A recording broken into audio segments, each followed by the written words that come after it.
Natlan is just around the corner, so let's just make a definitive Genshin tier list for the current patch before the new patch comes out. So we're going to start from the order of release date, starting with the 5-star characters to the 4 stars. So disclaimers, I guess conditions would be C0 5 stars, and we'll consider 4 stars at Constellation 6, assuming all 4-star weapons only. We can consider 5-star, but 5-star weapons, but it's kind of like whatever. So we got 5 tiers. Chi-Chi, definitely easily, I would say probably tier 4. Like, actually, no, maybe with Furina, she does have a bit of a use at tier 3. Her abilities have a very long cooldown. She does have very strong healing, but that only occurs like once every burst. If you run her with Sacrificial Sword and maybe 4 Ocean Hue Clam, she can actually do decent damage, and at least she does something more than just healing. If it wasn't for Furina, she would be a tier lower, or maybe just straight up to the bottom, because we live in a time where healing is not necessary. But thanks to Furina, healing is now more relevant than ever. Keqing, if we consider C0, probably around tier 2.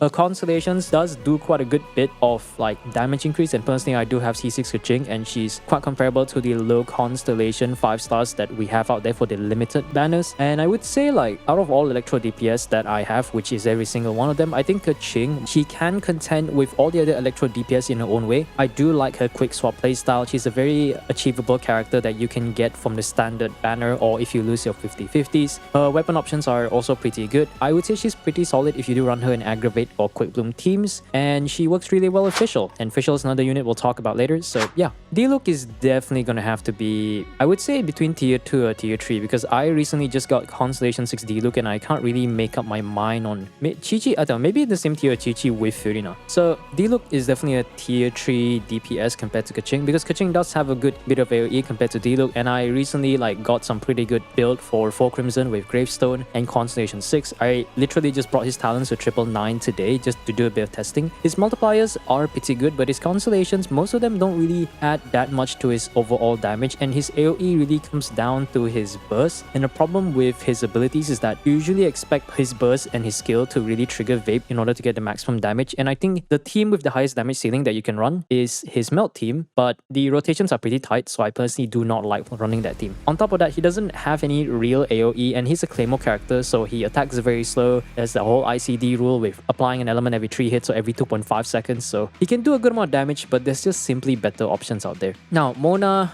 I actually don't know what I should put Mona. I feel like Mona has some degree of relevance with certain builds, but I would probably say, I probably have to say about tier 3.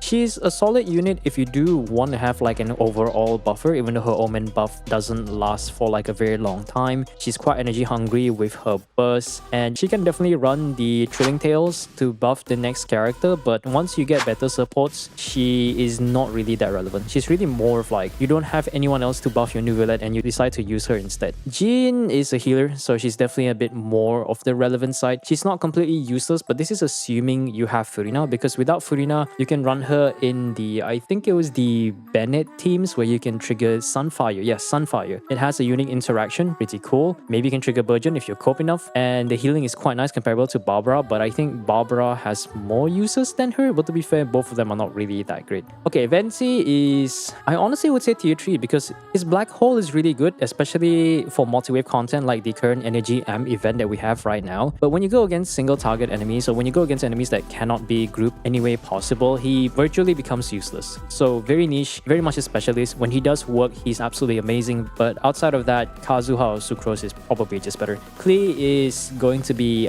tier 2. I do have a very cracked two-piece build for Klee, and my Klee is also 999 at C0, so her damage is definitely pretty good. I tested her in like Emilie burning teams or Monopyro, and I think the regular Vape instead of reverse Vape, because she applies too much Pyro. Her damage is pretty decent, only if you run the charge attack, cancel tech, but otherwise she has a very small child model, which means running to another side of a place or running from one point to another point is going to be much slower. When you get staggered, it's going to be very much annoying if you don't have resistance to interruption. But outside of that, I think her damage, especially for best team with, I think, the Clorinde or the Klee Furina combo, is actually quite comparable to some of the DPS units we have nowadays. She's not the best, but she's definitely going to get the job done. Zhongli is definitely tier 2, but probably tier 1 for the more casual players, because he has the strongest shield in the game. His burst is really just there for show. The damage is not really worth building unless you have like really well invested Constellation 2 or Constellation 4 Zhongli with Staff of Homa or something like that. But his shield is undoubtedly the strongest one we have in game. If you want to run a team where you want to get some damage increase but your Kazuha is taken for another team, or maybe you're on mobile or you're a super casual player and you do not want to take damage and get interrupted at all, Zhongli is really just the go-to shielder and there's nothing more I can say about him. Tartaglia is... Now this one's a bit of a predicament because he only has like 1 or 2 real teams, or specifically one team, which is Tartaglia International. But in the right hands, he is actually quite good. I'm not going to put him at tier 1 because he's not completely unconditional, because he's only restricted to one team, being International with Kazuha, Bennett Shangling. You can replace Kazuha with Sucrose. But when you do master that team, in AoE situations, he can wipe waves like it's no one's business. And I don't think a lot of other units in the game can really do it to at a level that he can. He also has the best Hydro application in the game with his Riptide mechanic, which is a shame because we haven't really seen any similar mechanics nowadays with the newer units, so his uniqueness does actually add up to his benefit. But the downside is that you do need to invest quite a bit in your Shangling, especially get Kazuha preferably. Sucrose can work, but it's a little bit gimmicky and trying to do double swirl is a little bit tricky, and you do have to learn the rotations to manage your cooldowns properly, because if you don't, he is not a very friendly character to play. So Ganyu, I recently just ran Ganyu at what do you call it again? The Emilie Burning team, or the Burn Melt team, and also the regular Melt team with Kazuha or Zhongli regardless. Her damage hasn't really fallen off. I can say despite her being designed for freeze teams, I find more success if you were to run Melt teams in general. My Ganyu with the R5 Armor Yumi can reach upwards to about, I think, 150k, 160k. If I really try to push it, maybe like close to 200, but it's very, very difficult. Her Melt teams is very good, can clear Abyss very well as long as your support has enough energy. And with the introduction of Emilie to the game, maintaining the burning aura has never been easier. Now Albedo is... I honestly would have to put him at tier 4 because I think a lot of Geo units are going to see roughly the same trend. Albedo isn't particularly bad, although a lot of the Geo teams, I think it's a problem with all the Geo units in general, is that most of them are 5-star units, and in order for one to work, you need the other one, and specifically I mean like Chiori or Zhongli or Itto, etc. And I believe Albedo is in one of Itto's best team, and it is a very unfortunate thing because after I pull for Chiori, I don't really see much relevance of using Albedo because Chiori's Tomato, the doll, is not considered a Geo construct, so it does not get destroyed by any attacks, and their range is basically the same. So why should I pull for Albedo, which has a few problems of its own, when Chiori is simply just the better off-field quote-unquote construct Geo DPS? So yeah, Albedo, there's not really much of a reason for me to get him. I will probably pull for him if I want to complete the collection, but now that I have Chiori, I have no reason to. Hu Tao, easy tier 1. Regardless of whether you do jump cancels or dash cancels at Constellation 0-1, whether you pull for Homa or you want to settle with Dragon's Bane or the Battle Pass weapon, the Ballad of the Fields, all of these Polums are great options on her. She's very FTP friendly. Her cancel tech that I guess you could say that slightly more hardcore players could try, whether you want to live with it or not, it doesn't really matter whether you do it. What that matters is that you use her charge attacks, and her charge attacks does have a good amount of multiplier that I think she can still contend with some of the top DPS we have nowadays, and I would say the closest comparison to her is definitely Arlecchino. I've tested both teams including Vape and etc., even the Plunge teams, and I would say Hu Tao's team is still pretty good. She is a very solid unit, and yeah, that's all there really is. Xiao will probably have to be a tier 3. Nemo DPS is very reliant on having C6 Faruzan, and he would be like tier 2 if you do have all his best supports, which is Furina, Xianyun, and Faruzan, I think. But if you're missing even C6 Faruzan, your damage is going to fall off by quite a lot. And I've ran Xiao with pre-Furina, pre-Xianyun, and pre-Faruzan, and he feels absolutely atrocious to play with. His damage is basically non-existent, and he's only really good up to floor 11 of Spiral Abyss. Eula, I would probably have to put tier 4. Honestly, compared to all the other supports, her damage on her normal attacks are kind of decent. A lot of her damage really rides on her burst, so if her burst doesn't crit or the enemy it just steps like 1 meter out of the range of the explosion, you basically do 0 damage. You're not going to get refunded any sort of energy. Your cooldown is super long, and she needs quite a lot of energy in order to funnel her burst. I think her burst cost is either 70 or 80, so usually her best teams would include the likes of Raiden and Furina, and then I think you snap on Mika. I think that's her best team currently for a physical build. build. Otherwise, she's a very disappointing unit. I think there's a lot of technicalities that could have been fixed, but I don't think Hoyo will ever change a character that's been released for a while. Kazuha, instant tier 1, best support, extremely good grouper, even if you run in like say mono elemental teams, and if you run him with any PHEC or Pyro Hydro Electro Cryo teams, the ascension bonus that he gives, where he gives like damage bonus plus the VV effect that he can give to shred enemies' resistance to that element that it's swirled, is really good. He's just good. I don't think we really have to say why he's just simply the best grouper right now. But when I say best grouper, we only really have 3 units that can group properly, and there's only like 2 proper ones, and the other one is Venti and is very situational, and Kazuha is just... he is basically the 7-Eleven of grouping and support. Easy to get, easy to use, you don't have to think about it. Just play him and you will get as much return as you have invested. Ayaka is definitely going to be... now this one's a bit hard because I think if you want to consider all these 5-star DPS on the best team, I don't think I can honestly put Ayaka at tier 2. Her normal attacks do a good amount of damage, but most of the damage really comes from her charge attack, and her main source of playstyle is really just running a freeze team where you put in all your points of damage into her elemental burst, and if you don't run freeze teams or the enemies move when your burst is up, you essentially lose quite a huge chunk of damage. Her burst is quite expensive. Her best teams require a pure 5-star only team, being I think it was Kokomi, Kazuha, and Shenhe. So without all those components, an F2P team for Ayaka just simply it works, but the damage is not going to be as good as with her premium supports. Now Yoimiya is also going to have to be a tier 3. I personally have 2 of these lovely girls, lovely characters. They're quote-unquote my waifus at like triple crown, but I would say Yoimiya's in a worse spot than Ayaka because she's very much single target heavy. Her burst is the only semblance of AoE that she has, and even the way it works, it doesn't work similar to Riptide, so I would consider her burst to be a very much inferior version of Riptide, which really makes her fall off and just fall far in performance compared to the others. Even if you have a super invested Yoimiya, you simply are not going to have enough time. Like unless you go against single target enemies, once you go against like multiple waves or multiple groups of enemies, Yoimiya's damage really falls off hard, and she's not going to be able to kill all those enemies in time, which really makes her like fall behind a lot of the other DPS out there.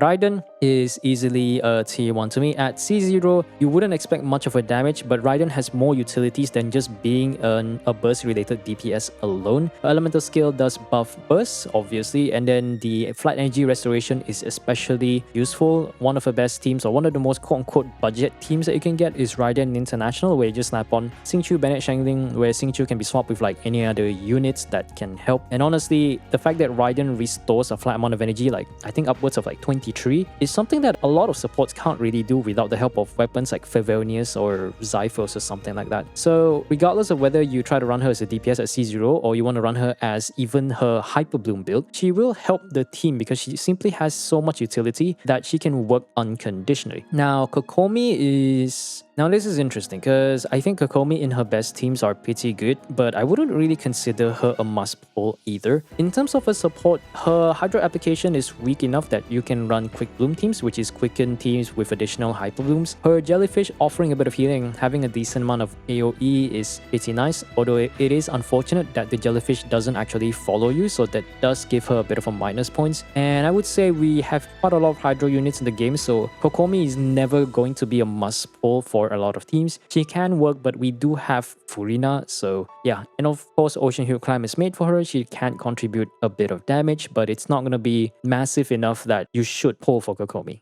Itto is also going to be a tier 3. Oh, by the way, I'm not arranging them based on the particular like strength or something. I'm just putting him wherever I can. So Arataki Itto, relying on C6 Goro to have proper good damage. If you want to make the stack building much easier, you probably want to get Constellation 1. He doesn't have energy problems unlike Noel because his skill does generate energy, which is pretty good. However, he is a Geo unit where his best team requires also a bunch of premium units like Zhongli, Albedo, Chiori, and of course getting C6 Goro, which is very difficult to get unless you get an Itto rerun. So I would say Itto is okay, but not really better than other options out there. Shenhe is also going to have to be a tier 3. She is a very niche cryo support. It is obvious that she was made with Ayaka in mind, and I think this was a mistake on Hoyo's part because it's clear that they haven't designed another 5-star support that is extremely niche on buffing a specific element. Personally, I tried running Shenhe with non-Ayaka teams with like Kea and Rosaria, and I would say it's nice, but it simply is just not enough. At Constellation 0, you don't have enough skill charges that you need to build an absurd amount of ER to get her burst up. And the numbers that she gives from like her ascension, where you get cryo bonus and you get, I believe if you tap a hole, you can buff the normal charge or skill burst by 15%. The numbers are too small for it to matter, and the biggest part of her buffing is really tied to a quota. So after you reach a certain number of hits, her buff just drops. Yae Miko is probably an easy tier 2 for me. I've ran her in her aggravate teams with Official, or I believe, what are the other teams? And the Raiden triple in a Zuma team with Kazuha, basically mono electro, and her damage is quite satisfactory. In aggravate teams, her burst can probably hit upwards of 200k with, say, like Kazuha, Official, etc., Swirl Electro, yada yada. And honestly, the only downside with her that Emilie has been fixed is the fact that you have to replace her skill after using her burst, which is something that Emilie doesn't have a problem with. But outside of her energy issues and energy requirement, her damage is quite comparable. And yeah, that's honestly all it really is. Very simple to build. Build 2-piece. She doesn't have a best in slot set right now. You can run Golden Troop, but you're gonna forgo a lot of like burst damage, so I personally wouldn't recommend it. Ayato is also another tier 3. He's a jack of all trades, the master of none. His AoE Hydro application is pretty good with his skill slashes and combined with his burst, but if you do not have enough energy recharge to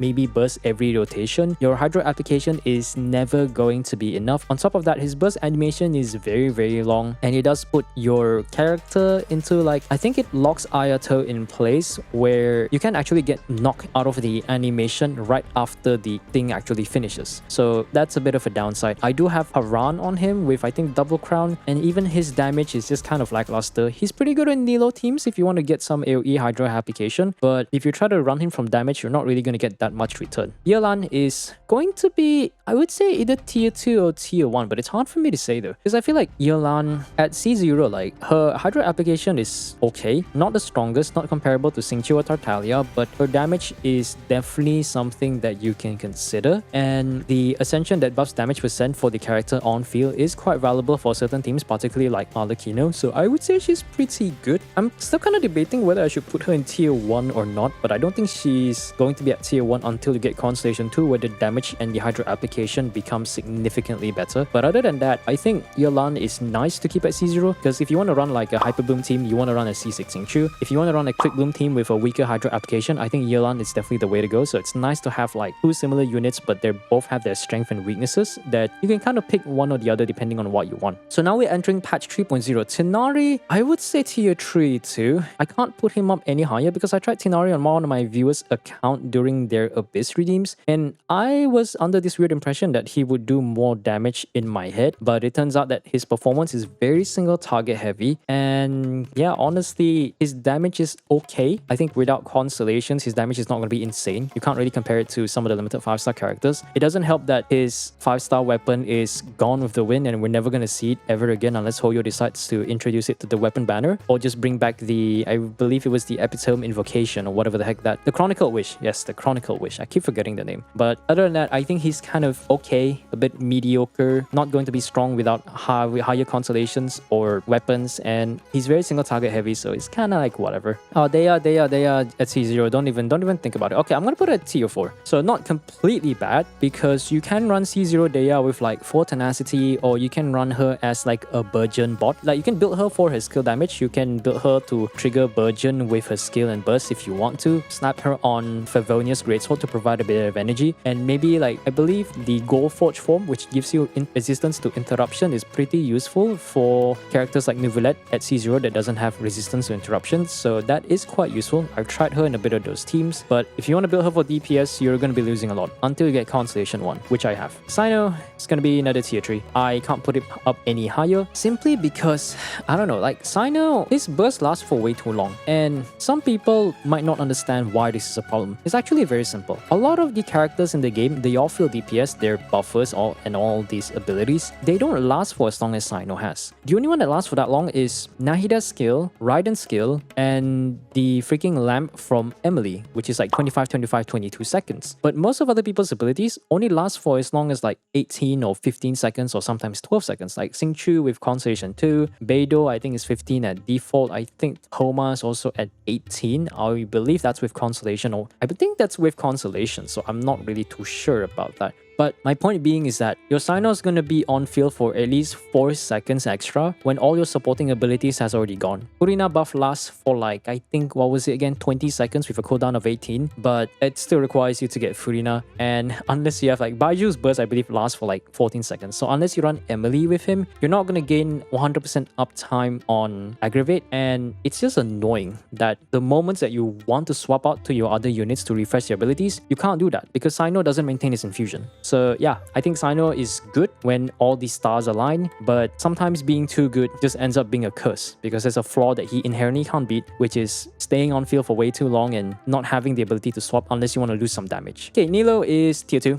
Very simple. Nilo Bloom, restricted to Hydro and Dendro, but the damage is really good. If you do have some 5-star supports, preferably maybe like Neuvillette, Ayato, Nahida, I think even Emilie, then you're gonna have a very good time applying a lot of Nilo Blooms, spawning all those cores. And she's especially amazing in situations similar to Beidou, where if you go against multiple enemies, there's gonna be more Bloom cores, and that's gonna cause more explosions, more ticks, more damage over time. But if you go against single target, her damage is kind of decent, but that depends on what team you run. Her F2P teams is not bad, although the Hydro application is a bit cope with some of the 4-star units because Hydro 4 stars simply does not exist, or Hoyo just forgot about them. That's all there really is. But in the right team, she will do quite a good amount of damage. You don't really have to think about it. Just make sure you activate her passive, generate as much cores as you can, and you're gonna have a good day. Nahida, tier 1. I don't need to say why. Best Dendro support, buffs elemental mastery, really amazing long-term skill that lasts for a very long time, decent damage too, and very good long-term Dendro application. Her only weakness is that unless you run a quick swap team, she can't exactly apply Dendro continuously to situations where you go against multiple waves of enemies. But other than that, she's very much what represents Dendro and what makes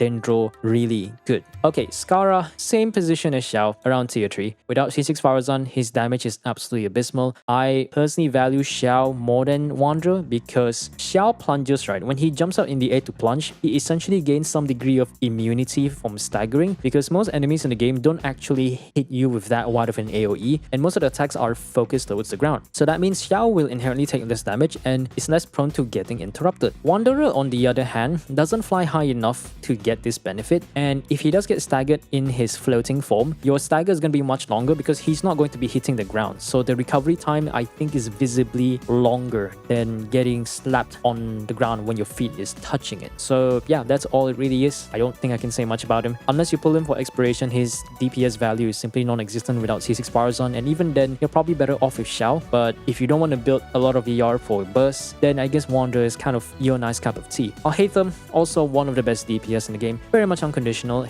I tried him on one of my viewers' account with the spread teams and also the hyperboom teams. It's the most brain-dead team that you can really ever think of, but the sound effects feel really good, the multipliers are very solid, and I don't really have much to say about him. He has no real downside. He has some good F2P weapon options. You can run him with like 2-piece or quad EM, or you can run Gilded or Deepwood Memories depending on what your flavor is or what you have. And there's just really no restrictions to him aside from maybe having the right units that can help him build up his damage, which isn't really difficult because most of them are quite accessible. Baiju is going to have to be a tier 2. Before Furina was released, Baiju was clearly made to be one of Cyno's best supports, which it kind of still is until this day. He doesn't offer as much offensive buffing compared to Nahida with the EM buff from her burst. However, the pseudo shield that he creates, plus the healing that he provides to the entire team and the active character, and the Dendro application off field makes him a little bit more valuable in certain situations that Nahida cannot compete with. And now that we have Furina, Nahida can heal, Baiju can heal, and his healing is quite competent. So if you want to run a quick boom teams with Furina, he is definitely going to be the go-to Dendro support. Lyney is... Now this one's a bit hard because I don't exactly have Lyney. I can't put him in tier 1, but I feel like his damage is going to be good. But as far as I know, I remember hearing a content creator that I followed mentioning that F2P weapon options for Lyney is not going to be great. So maybe for that at C0, I'll put him at tier 2 without R1 because his damage is quite front-loaded, and even though the Marechal save set exists,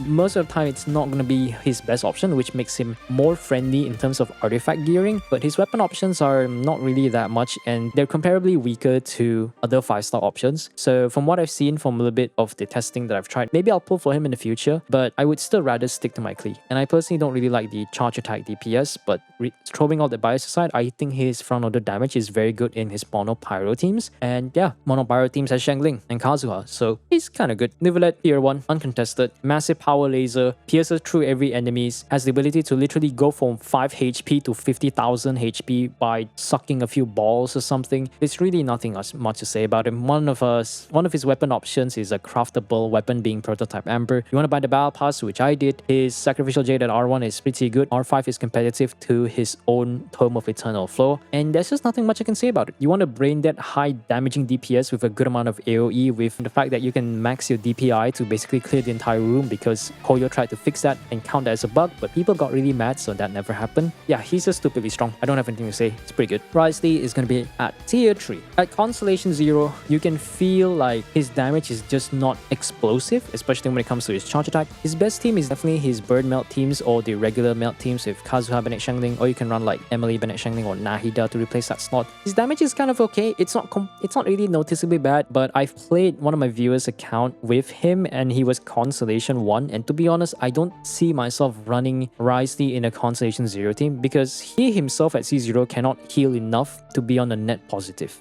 due to the lack of special charge attacks that he can get. And yeah, honestly, C1 should have been base kit. That's all I really have to say. He definitely feels like the more normal attack version of Ayaka, but his damage is just a bit lackluster and he lacks that quality of life that Constellation 1 has. Furina, tier 1, all damage percent, really good off-field Hydra application, not the strongest but better than nothing. The damage from Madame Krabaleta is absolutely huge, and that's all I can really say. Also runs Golden Troop, but regardless, general all damage percent buffer, granted that you get some amount of healing from your healer units in order to make it easier for you to build stacks. And she alone made healers relevant, so I don't think there's anything more I can say about that. Navia, I would say either between tier 2 or tier 3, but if we're going to consider the cardboard weapon on her, I would say she's tier 2. She doesn't really have that much teams, and her best highest damaging team is double Geo, double Pyro, Bennett Xiangling with Zhongli as a shielder, or you can run Chiori. And her mechanic around absorbing crystallize, using it as an ammo to buff her shotgun or her umbrella is a very cool idea, although unfortunately she doesn't exactly identify as a Geo unit. She is similar to the likes of,